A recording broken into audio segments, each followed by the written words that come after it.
There's no feeling more intense than starting over. If you deleted your homework the day before it was due, as I have, or if you left your wallet at home and you have to go back after spending an hour in the commute. If you won some money at the casino and then put all your winnings on red but it came up black. If you got your best shirt dry cleaned before a wedding and then immediately dropped food on it. If you won an argument with a friend and then later discovered that they just returned to their original view. Starting over is harder than starting up. If you're not ready for that, like if you've already had a bad day, then what you're about to go through might be too much. Feel free to go away and come back. I'll be here. Alright, thanks for coming with me on this trip. I'll understand if you have to take a break at any point. Just find a safe place to stop and quit the game. Don't worry, I'll save your progress, always, even your mistakes. This game is a homage to a free game that came out in 2002, titled Sexy Hiking.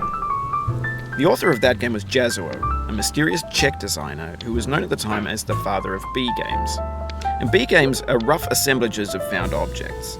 Designers slap them together very quickly and freely, and they're often too rough and unfriendly to gain much of a following. Burning red. They're built more for the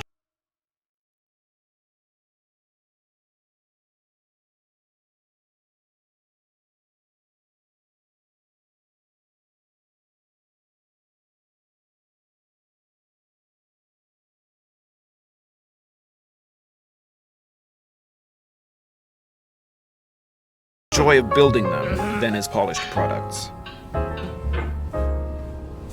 In a certain way, Sexy Hiking is the perfect embodiment of a B game. It's built almost entirely out of found and recycled parts, and it's one of the most unusual and unfriendly games of its time. In it, your task is simply to drag yourself up a mountain with a hammer. And that act of climbing, in the digital world or in real life, has certain essential properties that give the game its flavor. No amount of forward progress is guaranteed. Some cliffs are too sheer or too slippery. And the player is constantly, unremittingly in danger of falling and losing everything. Anyway, when you start Sexy Hiking, you're standing next to this dead tree that blocks the way to the entire rest of the game. It might take you an hour to get over that tree, and a lot of people never got past it. You prod and you poke at it, exploring the limits of your reach and your strength, trying to find a way up and over. And there's a sense of truth in that lack of compromise. Most obstacles in video game worlds are fake. You can be completely confident in your ability to get through them once you have the correct method or the correct equipment or just by spending enough time. In that sense, every pixelated obstacle in Sexy Hiking is real. The obstacles in Sexy Hiking are unyielding, and that makes the game uniquely frustrating. But I'm not sure Jazzuo intended to make a frustrating game. The frustration is just essential to the act of climbing, and it's authentic to the process of building a game about climbing. A funny thing happened to me as I was building this mountain. I'd have an idea for a new obstacle, and I'd build it, test it, and it would usually turn out to be unreasonably hard. But I couldn't bring myself to make it easier. It already felt like my inability to get past the new obstacle was my fault as a player rather than as a builder. Imaginary mountains build themselves from our efforts to climb them, and it's our repeated attempts to reach the summit that turns those mountains into something real. When you're building a video game world, you're building with ideas, and that can be like working with quickset cement. You mold your ideas into a certain shape that can be played with, and in the process of playing with them, they begin to harden and set until they're immutable, like rock. And at that point, you can't change the world. Not without breaking it into pieces and starting fresh with new ideas. For years now, people have been predicting that games would soon be made out of prefabricated objects, bought in a store and assembled into a world. And for the most part, that hasn't happened, because the objects in the stores are trash. I don't mean they look bad or that they're badly made, although a lot of them are. I mean they're trash in the way that food becomes trash as soon as you put it in the sink. Things are made to be consumed and used in a certain context, and once the moment is gone, they transform into garbage. In the context of technology, those moments pass by in seconds. Over time, we've poured more and more refuse into this vast digital landfill that we call the internet. It now vastly outnumbers and outweighs the things that are fresh and untainted and unused. When everything around us is cultural trash, trash becomes the new medium, the lingua franca of the digital age. And you can build culture out of trash. But only trash culture. Be games, be movies, be music, be philosophy. Maybe this is what digital culture is. A monstrous mountain of trash, the ash heap of creativity's fountain.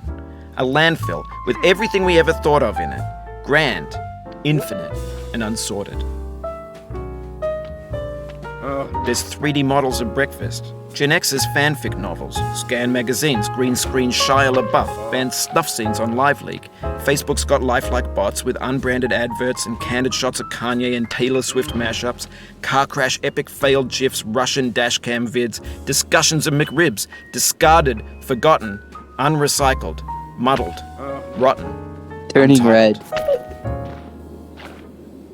Everything's fresh for about 6 seconds, until some newer thing beckons, and we hit refresh. And there's years of persevering, disappearing into the pile, out of style, out of sight.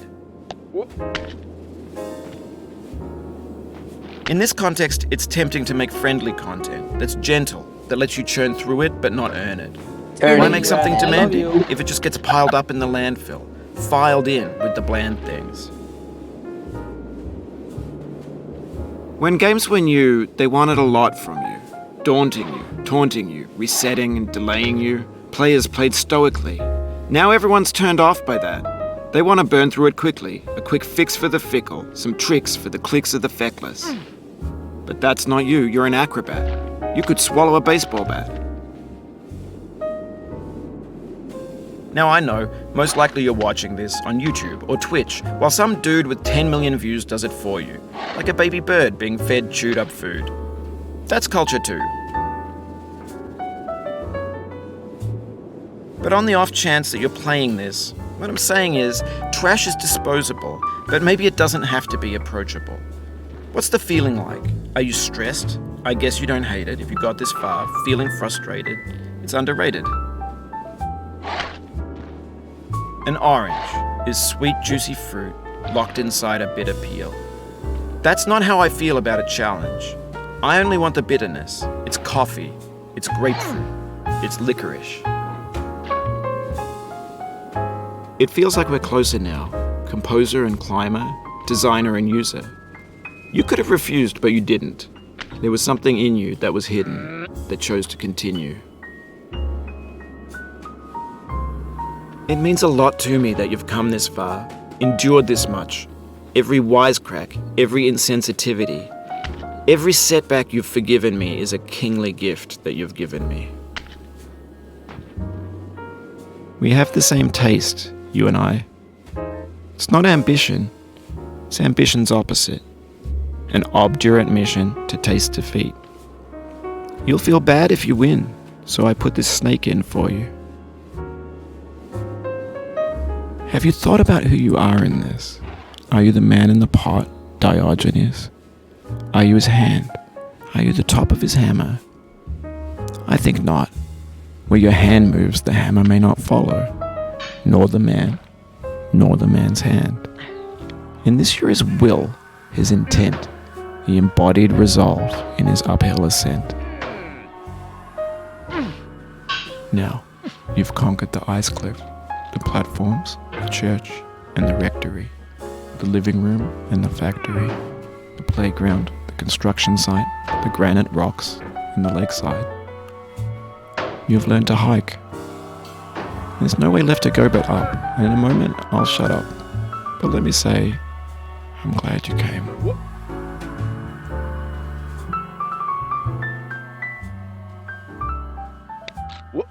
I dedicate this game to you, the one who came this far. I give it to you with all my love.